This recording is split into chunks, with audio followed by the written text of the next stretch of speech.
Welcome to my YouTube channel, Tony Su Vega, your Feng Shui guru and paranormal expert. Today is September 21, 2023, Thursday, and it's the day of the horse.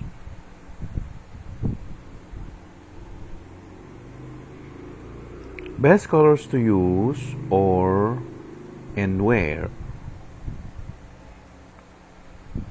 red, all shades of red.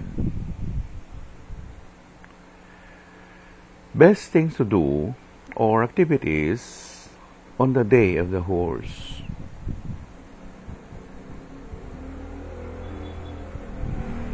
ang kabayo ay young, male, lalaki. Li, apoy, at ang kulay nito ay pula. Anong dapat gawin sa araw ng horse o ng kabayo?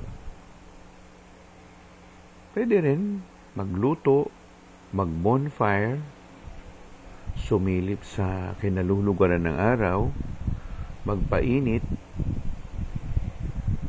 tumakbo-takbo sa inyong kapaligiran upang magpawis, magpunta sa gym upang magpawis.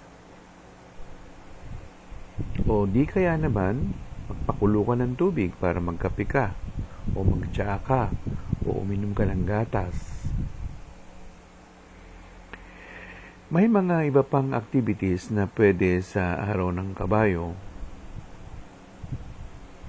Kasi ang kabayo, technically, ay kagrupo niya sa ilyo pa or man's luck, heaven's luck, earth's luck ang baka or ox.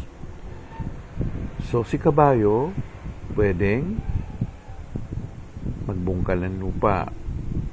Kung ikaw naman ay magsasaka, ihanda mo na yung plat o yung tatamnan mo ng pechay, halimbawa.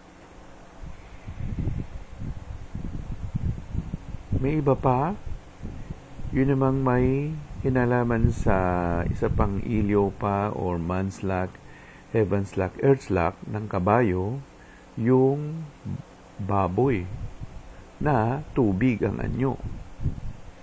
So, pwede rin siyang maligo, magpaligo, pumunta sa aplaya, kung walang aplaya, pumunta sa banyo, at doon ay mag-ipon ng tubig.